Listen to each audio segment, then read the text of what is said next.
everyone. This is Paola Guthrie from Creating Purpose with Pal, and I welcome you to the Spanglish World Network and Heart Network on Zingo TV channels 250 and 251. Please remember to download the app. It's totally free. You can find Zingo TV in Google Chromecast and Amazon Fire TV Stick, Roku Stick, and all smart TVs from 2016 and forward. Hello, everyone. Today in the house, we have an awesome woman today that she's about to guide us into a leadership subject. So her name is Maya Schmid. She is a visionary. She is an entrepreneur. She's an expert in organization transformation with over 25 years of experience in corporate world, and she offers consulting service now. And I welcome her, and I give you so much gratitude for being here today. Well, very excited to be here with all of you and with you, Paola. It's such an honor to be here because we are in moments of transformation, be it in professional lives, be it in personal lives. And it's my mission to really bring all this experience, all these learnings back to the world. So they can save some time. Well, thank you for your time. And please, tell us a little bit about you, your experience. Where have you been? Where have you collected all this beautiful experience? Okay. So first of all, I'm Swiss born.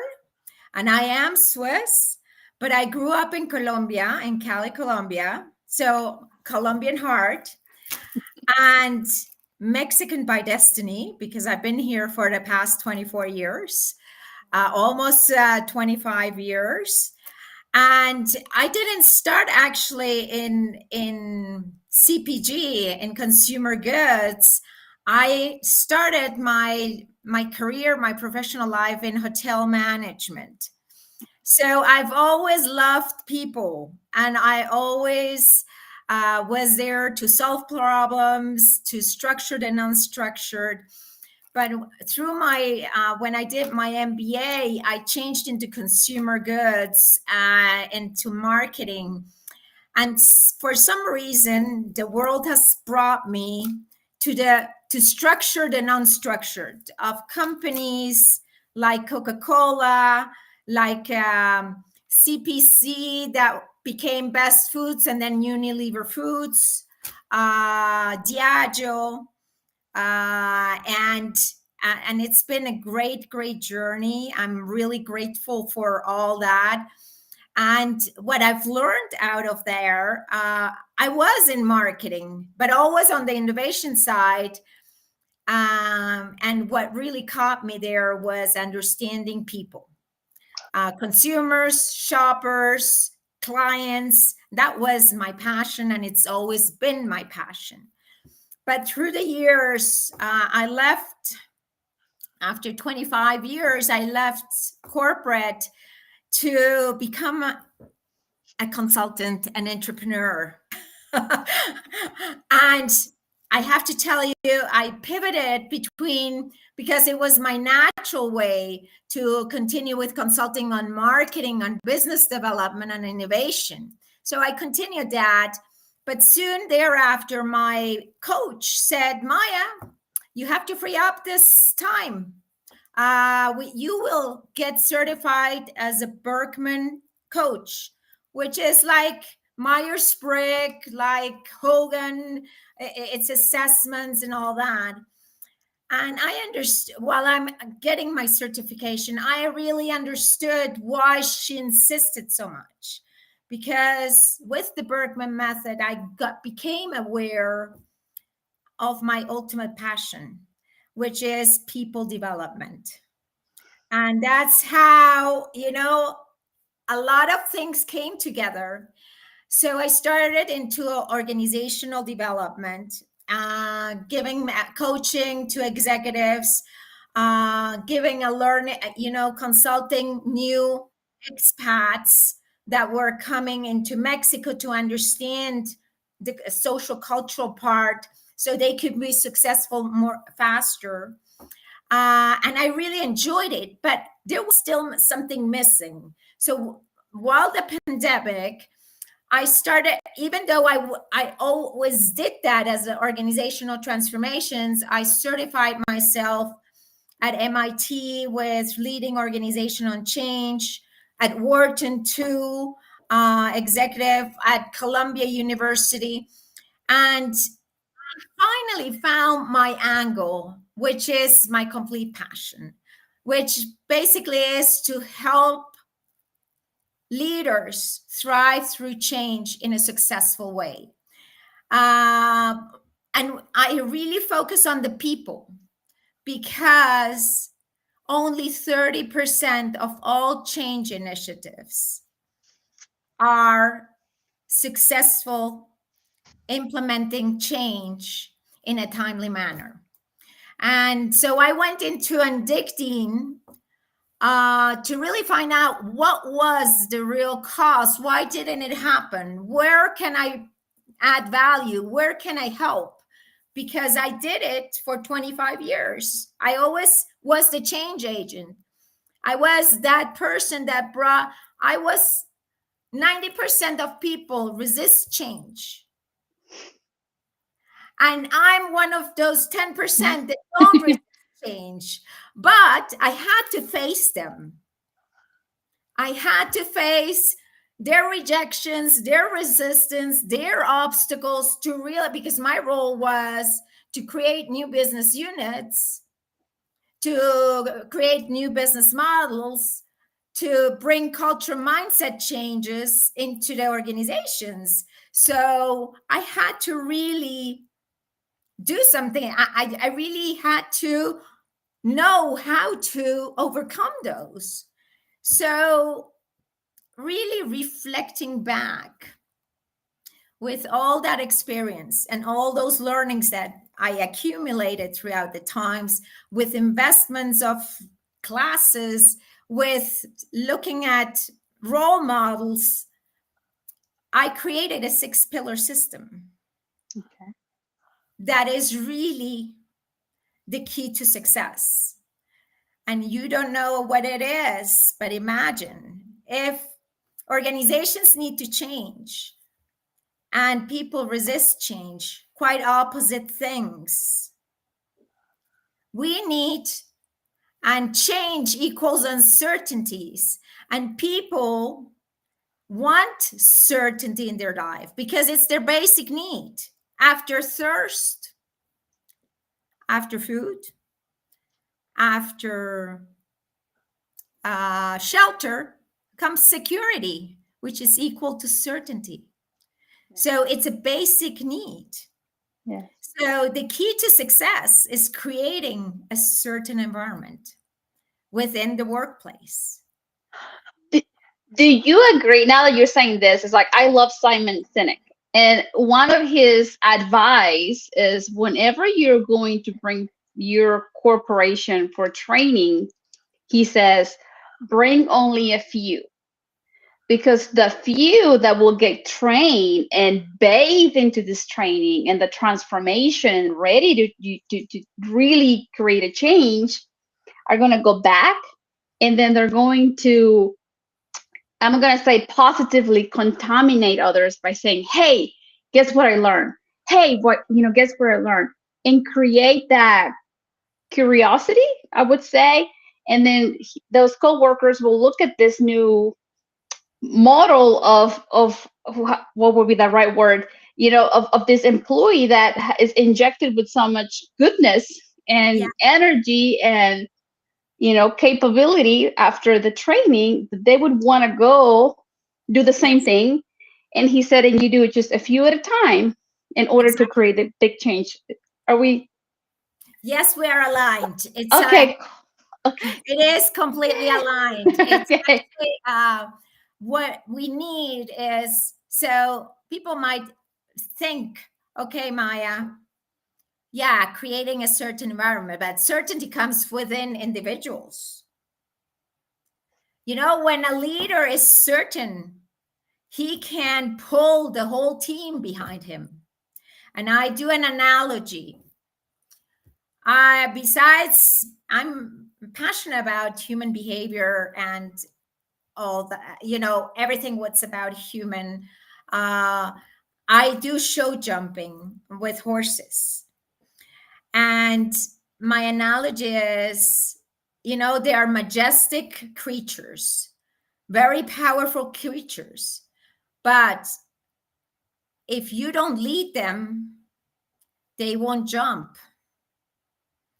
You can come into a perfect distance, and if you are doubtful, they'll feel it and they won't jump. But if you come with all certainty within you, they will go from far, from in, almost a jump, and they will jump into the unknown. So it's exactly the same in corporations, in organizations, when they want to lead change.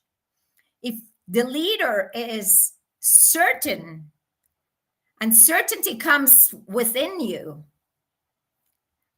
you can pull the whole team with you, and they will trust you. They will believe in you, and the adoption rates will be much faster. How does one leader like that become certain? How do they build that certainty? They build that certainty in first, it's a deep self-awareness work. It's knowing themselves. And we start, that 6-pillar system, we start with, it's a training. Actually, I train 5 to 10 people so they can take it on to their areas, and we start with mindset. You don't sell mindset, but it is so important. 80% of success comes from mindset, from that mindset shift. So what does that mean? We need to make an analysis from where we are to where we want to go to. And then we need to find what are our empowering beliefs, but most importantly, our limiting beliefs.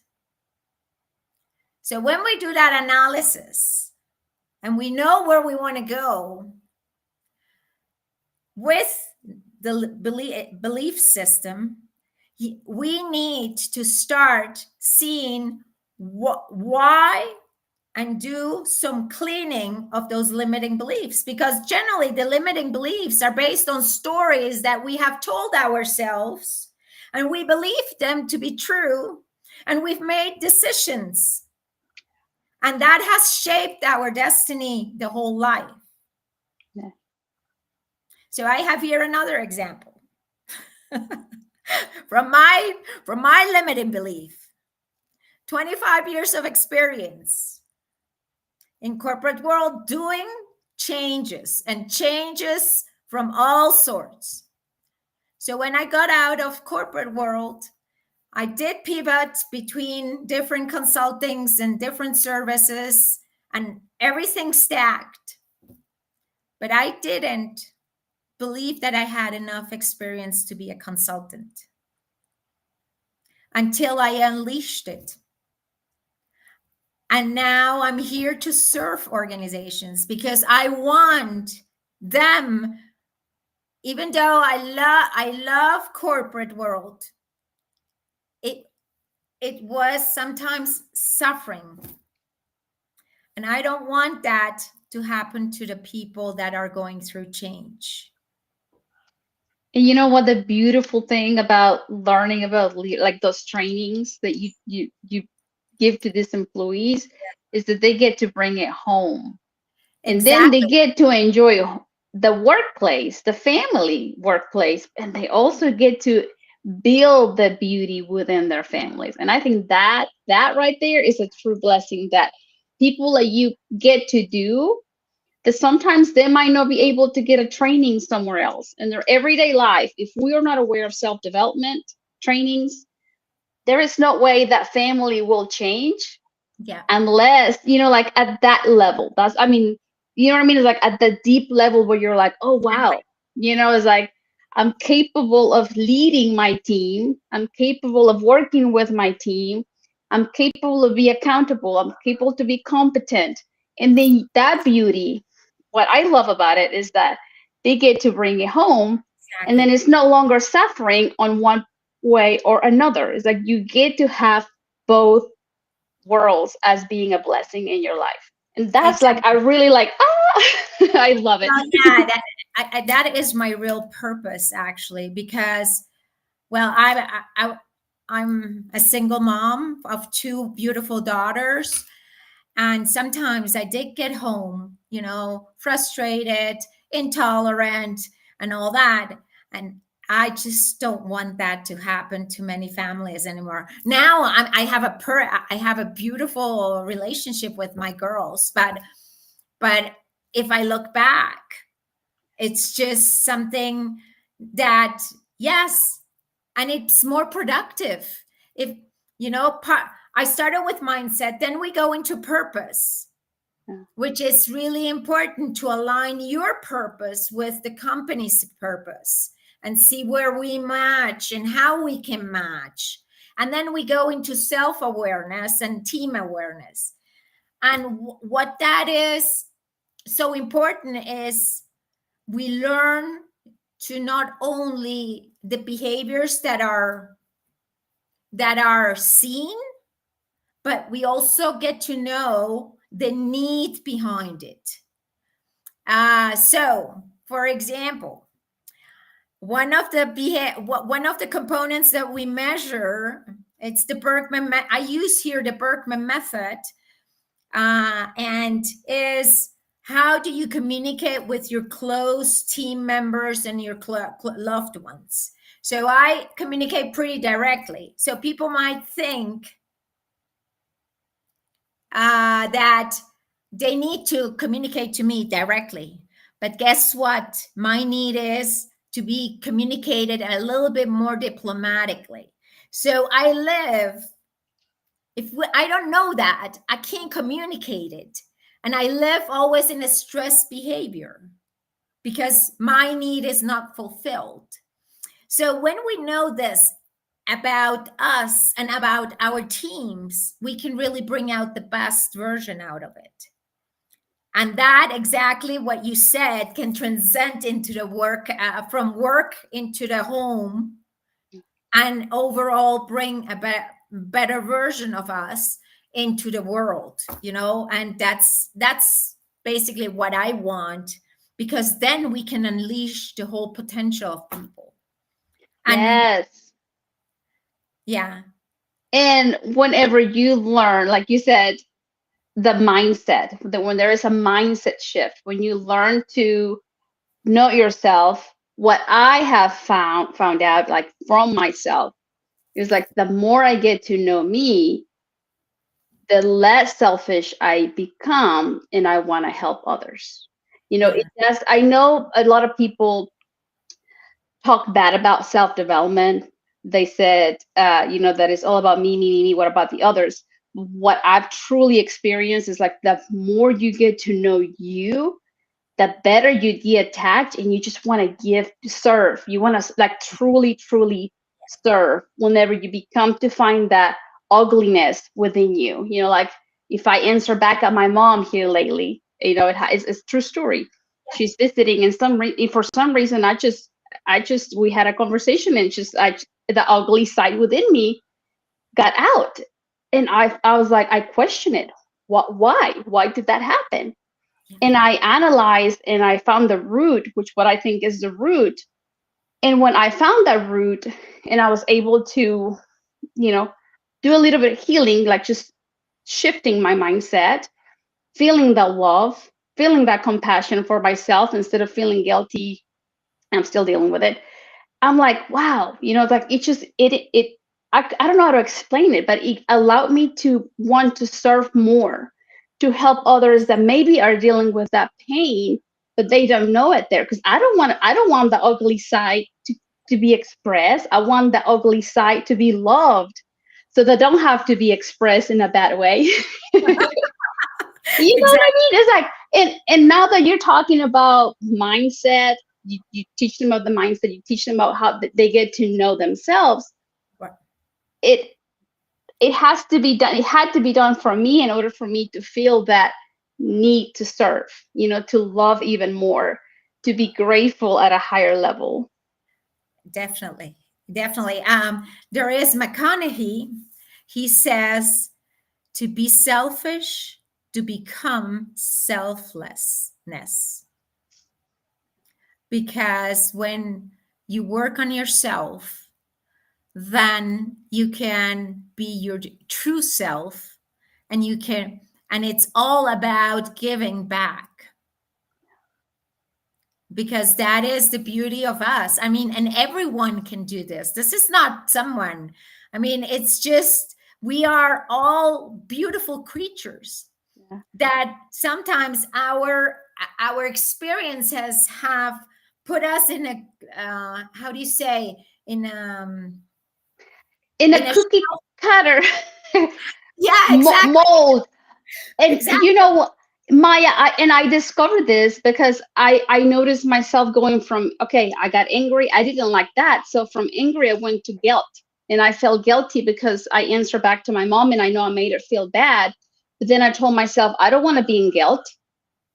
And a lot, if I did not have this like this gift of having you here and learning from self-development books, and of course going to church as well, uh I wouldn't question myself and be like, okay, then let's go to another level. Like, I don't want guilt either. I want love. I want to be grateful, and I want to be the expression of that. And it only happens by working through those moments of ugliness. I express ugliness. I'm going to be honest. I didn't like it. I'm working, like I realized that though. So to me, it's one of my latest aha moments that I had, that I wonder if before I stayed on a level of guilt, and I thought it was normal. Yeah. And it's, the beauty of this, and it's real blessing, is that awareness makes you move forward, and yes, I mean, we have limiting beliefs, and they will pop up. They will continue even though we work on them. But then you can stop them and shift into a beautiful state, back into a beautiful state. Because whenever those limiting beliefs pop up, you can say to yourself, is it really true? No, it's not true. What, based on what? And then that allows us to kind of jump back into a beautiful state, and be able to advance towards it. And that's part of growth. I mean, we have everybody feels imposter syndrome. Everybody at some stage in their lives, in any circumstance. But actually, when we feel imposter syndrome, it's good, because we are growing, because we become aware of that. And you know what I discovered with all this process of reflection and putting together the 6 key pillar system to create that certain environment was, I forgave all my bosses that were horrible to me. Because behind those ego flourishments was actually fear. And that fear was fear of loss of the job, fear of losing power, fear of not being relevant. I mean, we are humans that feel the fear is what sometimes gets us our egos. And we are humans. Yeah. Tell us about, go ahead, sorry.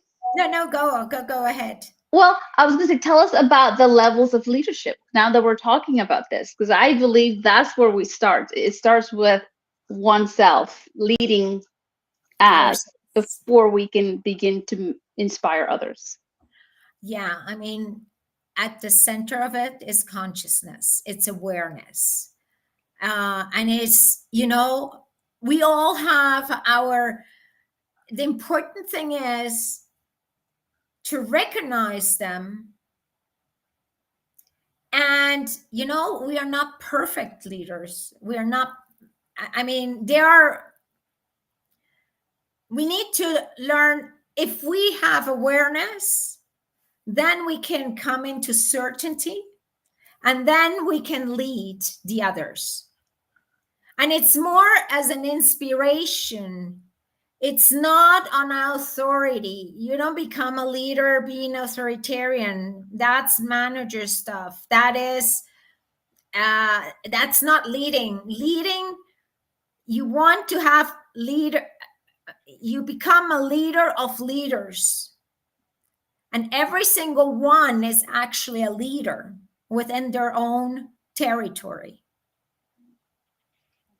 And that's how I define.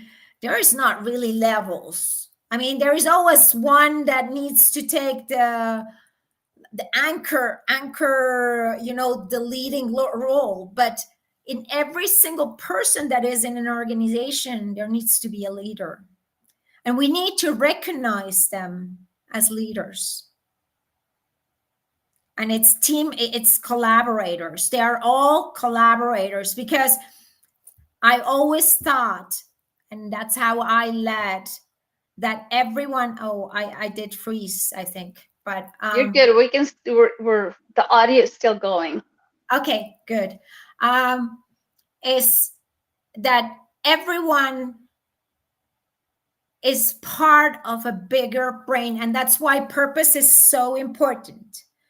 Because if we all work with one purpose, then it doesn't matter all the certainties that come to us, and we can continue contributing, each of one of us, to that purpose. So my type of leadership, or the levels of leadership, is everyone can be in the process.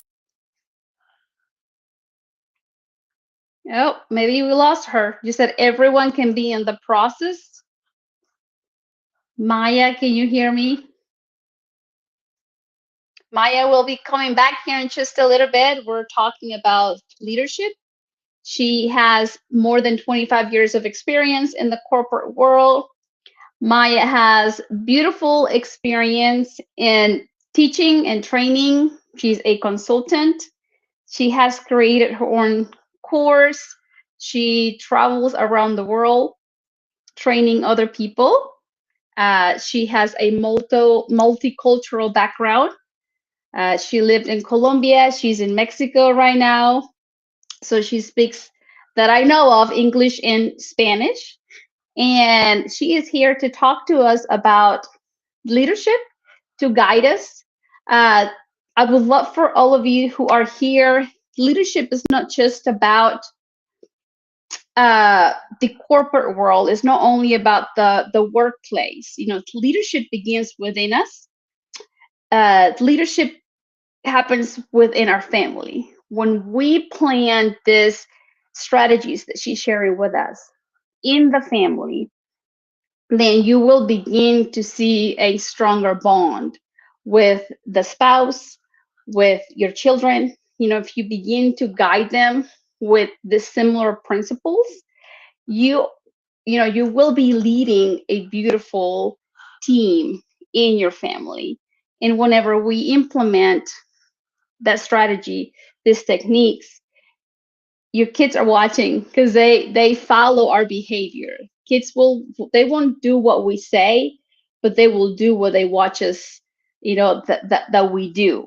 So that's one of my biggest takeaway, I think, from leadership.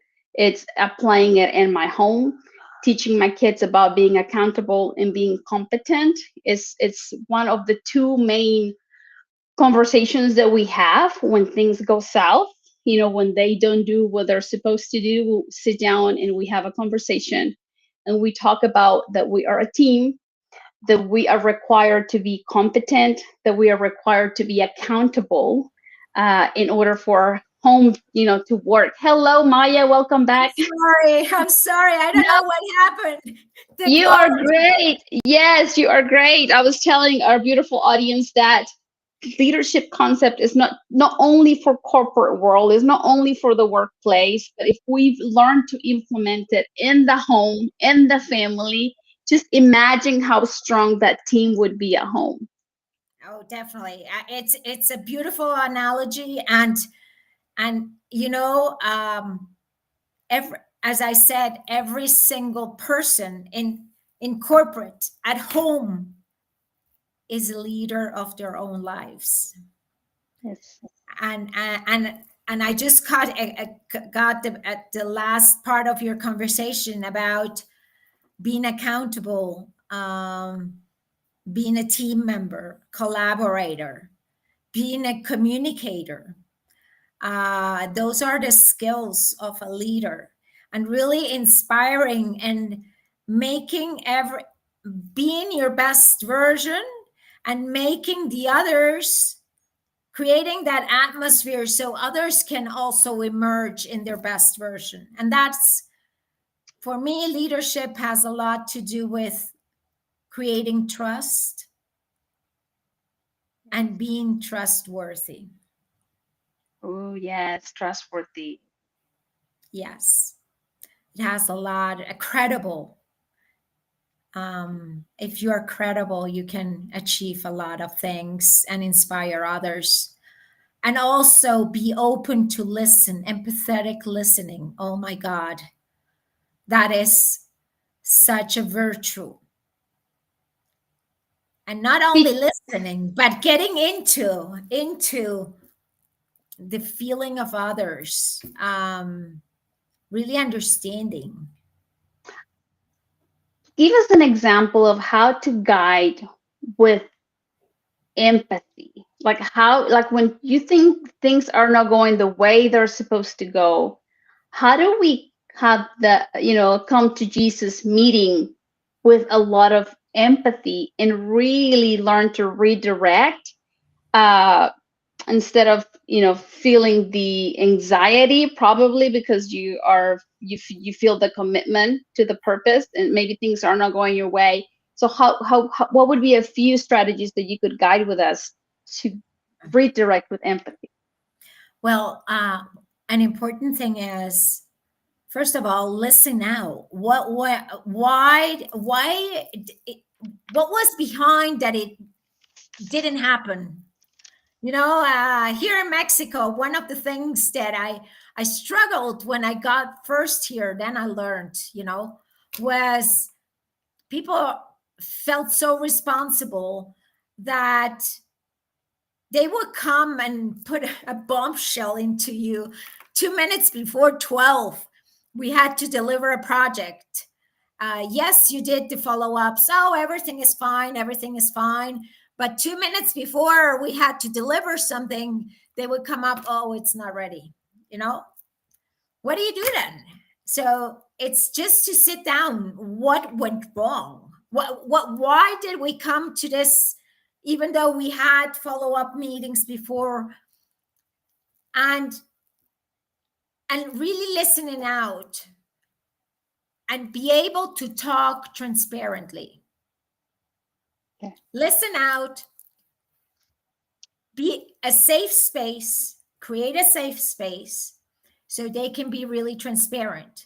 And from there, take actions to move forward. Okay. It might not be that you agree with everything what happened, but at least to understand and create that safe space so we have a good basis to go forward. And then have a very clear action plan to make things happen. This is the day-to-day in business.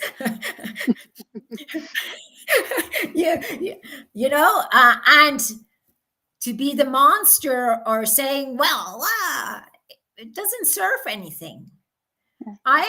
With my time, with my evolution, I've really come to terms to what is it really worth? The question I always ask is, how can I create positive energy in this turmoil? How is my energy invested the most productive way? Okay. I always go back to energy. Our attitude. What would you say to those pleaseovers? Like the people pleasers, people pleasers they know there is a leader within them, and they're in the process of developing that leadership and the leader within them at a higher level, like being more they're developing the authority. And I'm not meaning the mean authority where they're going to tell them what to do, but the certainty that you're talking about. They're developing the certainty, but they're still kind of shaking whenever they want to be nice, but at the same time, they want to approach the problem. Have you had any situations like that? Well, I was a people pleaser. I was somehow a people pleaser. Why? Because most of the people that are people pleasers, they don't like conflict. They feel really uncomfortable with conflict.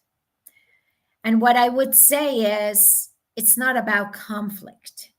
It's the way to bring about the tone and manner, how to bring about the situation. Because conflict is, there are a lot of people that hate conflict and they will evade conflict. And that's why they become pleasers. So what I would say to all you pleasers is, you have a point of view. Believe in what you think is right and bring it to the table, because it's not equal to conflict.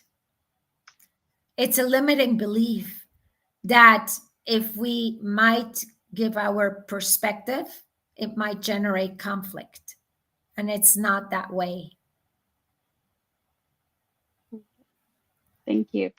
It's a different way of approaching. It is true. It is true. It's like change the meaning. It's not really conflict. You're bringing it to to the attention. You're sharing your opinion. Yeah, and you're bringing a different perspective. Yeah. With a good attitude. Exactly. And I mean, it's about the tone and manner, how you bring it about. I really like your perspective, but I really thought about this one. What do you think about this, for example? And then you can come into a conversation, because what we really need in terms of leadership is a good communication, a transparent communication, a flowing communication, because that's when the best ideas get into action. Yeah. And how do we build those connections, like really meaningful connections? I believe this world has become a little bit jaded, and just what I have witnessed, it's easier to generalize. I work on that. I'm aware, I try to be aware. I was like, don't generalize, still have faith in people, like I choose to have faith. So like I catch myself, it's like, nope, you're generalizing. So how would you advise us to build those connections, like meaningful connections? We live in an automated life, on an autopilot. You know what you can reach with a smile and saying hi to people?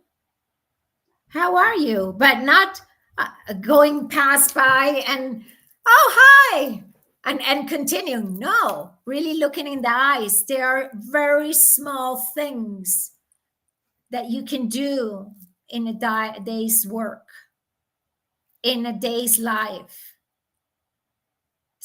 And saying hello, not just superficially, but really approaching hi and look in the eyes.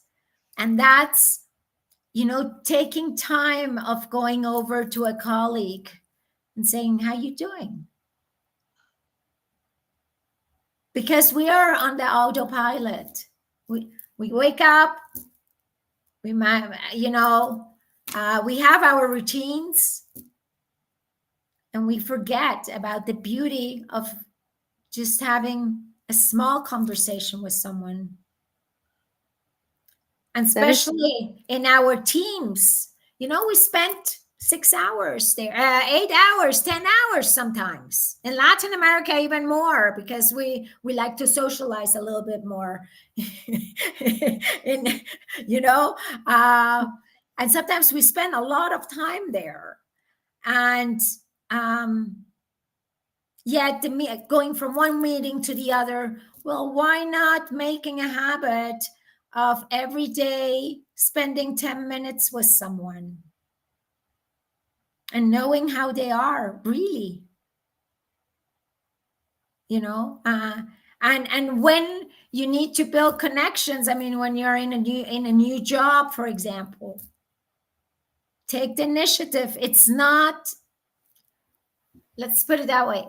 In everything what I've just said, we need to have an intention behind. We have to do it intentionally until it becomes a habit. It's the intention to connect. It's the intention to know each other better. Because when we know each other better, we can create much better things. In a team, besides the self-awareness and the team awareness, but knowing a little bit, personal lives and professional lives have merged very much, especially because also hybrid work, remote work.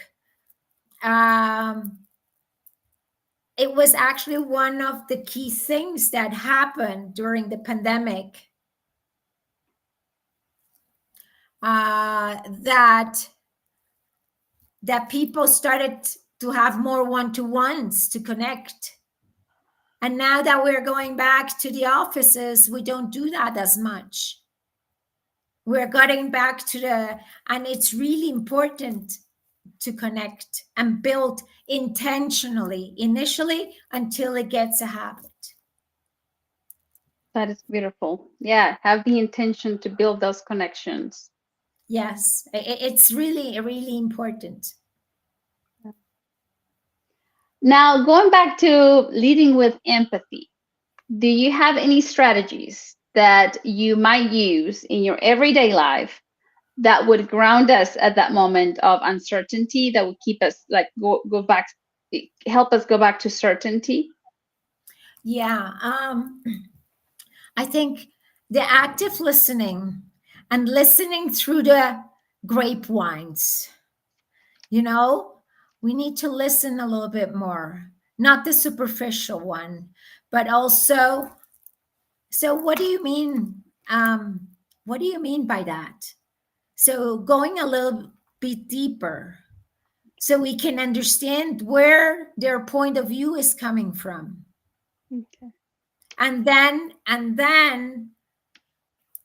we can put all together and then have, because people feel that they might not be as relevant anymore or as valued.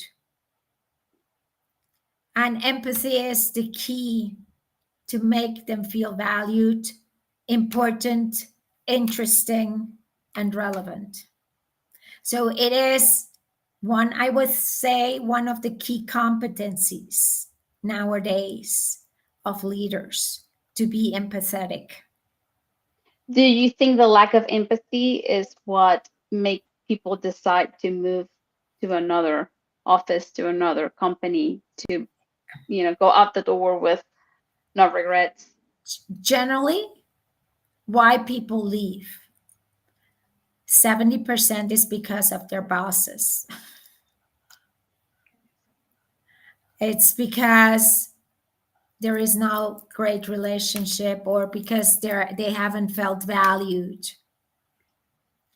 And part of creating a certain environment is also to bring that certainty.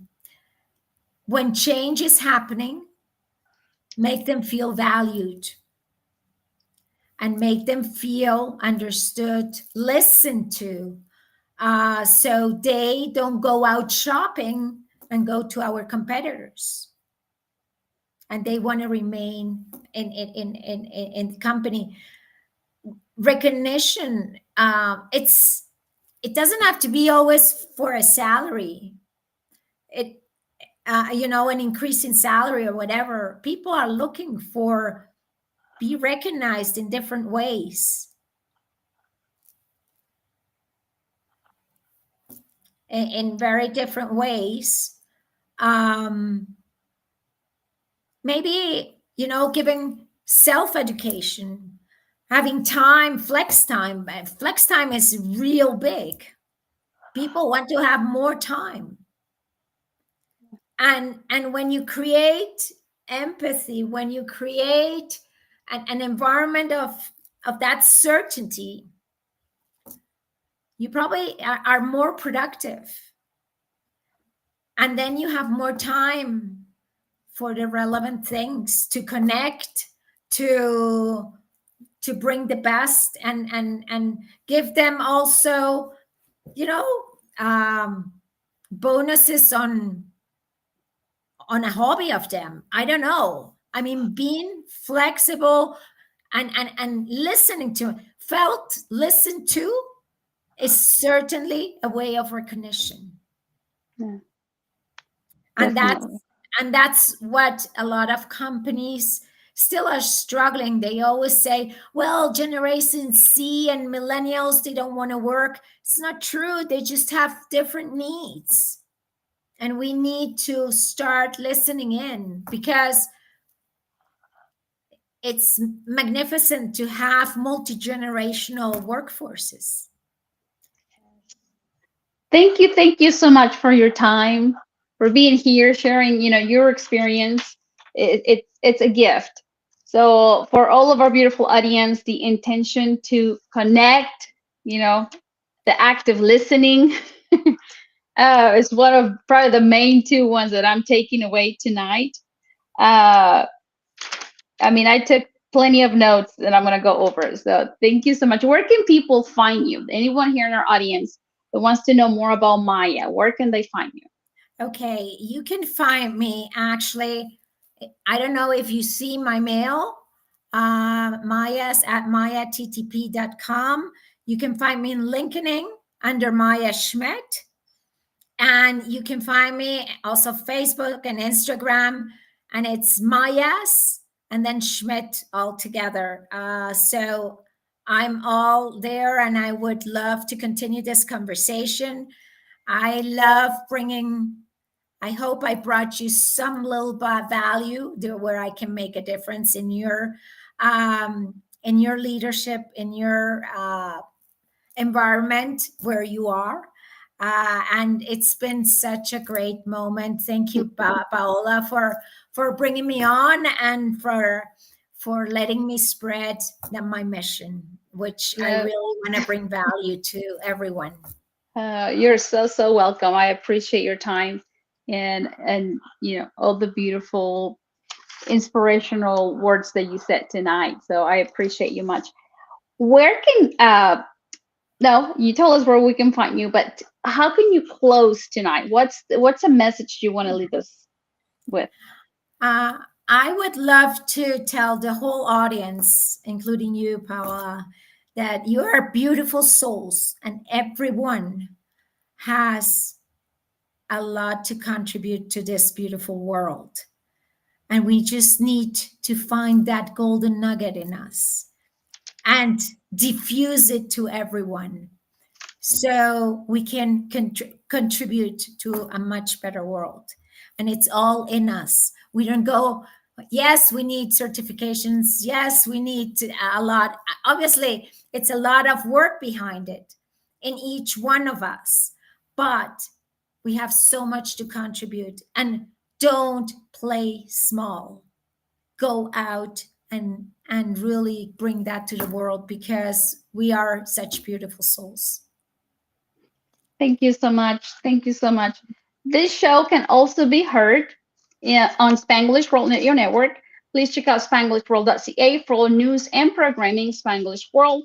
Watch it, hear it, read it, download it, and live it. Blessings, and we'll see you soon. Take care. Thank you.